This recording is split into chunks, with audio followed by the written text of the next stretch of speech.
Well, I'm a big romantic at heart, and I love reading Elisa Valdez Rodriguez, Danielle Steele, Nicholas Sparks. Throughout my readings, I always wish I could read something like this before gay men, and with at least one male Hispanic character. And after reading all these books, one night I started writing like a short story based on three friends who meet up at Club Cafe, which is a real bar in Boston. And a week later, I wrote the second part of that story through the point of view of one of the other characters. And then a week after that, I did the third part. And every week, those short stories became chapters. And over 6 months, my first novel, Boston Boys Club, was born. And I realized, wow, I could write a book. And I could write stories that me and my friends and other gay men might relate to, and even women readers. Because there's a lot of overlapping commonalities between us. And that's how I just started writing my books. And that kind of like thread of those like experiences, I mean, that runs through like the whole trilogy, really. Yeah, I mean, all the books, although the second book has three different narrators, there's a common thread, which is Tommy Perez, who's the main character from the first book, who's a newspaper writer like myself, and Cuban from Miami, who lives in Boston.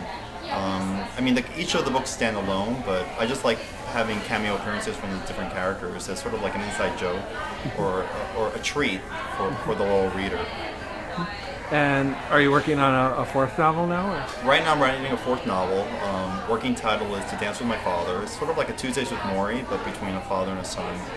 And it takes place back in Boston, because Boston is my muse. And it's about a college writing professor whose father has Parkinson's disease in South Florida. And he learns of a dance class for people with Parkinson's. And so the son invites his father to move in with him in Boston, and they take this class together. And as they dance together, they bond and get to know each other all over again. Cool. And you had mentioned something earlier about women readers, and that struck me because I know, like for example, like Elin Harris, although he was writing about gay African American people, I mean, like a huge core of his audience was women, who these stories resonated with. And are you finding that as you meet your readers as well, that a lot of women are picking up on these stories? I mean, a lot of women's close friends are gay men, so they share books, they share a lot of interests and hobbies. So I get emails from women who say, "Oh, my friend let me hit your book," and I really related to it. I related to the characters. I equate my books to like a guy's Sex in the City, like a same Sex in the City, and I modeled it in that way. So if someone likes Elisa Valdez Rodriguez, they might like me. Or if they like Fabiola Santiago, they might like me. So I think there's a lot of synergy there. Okay.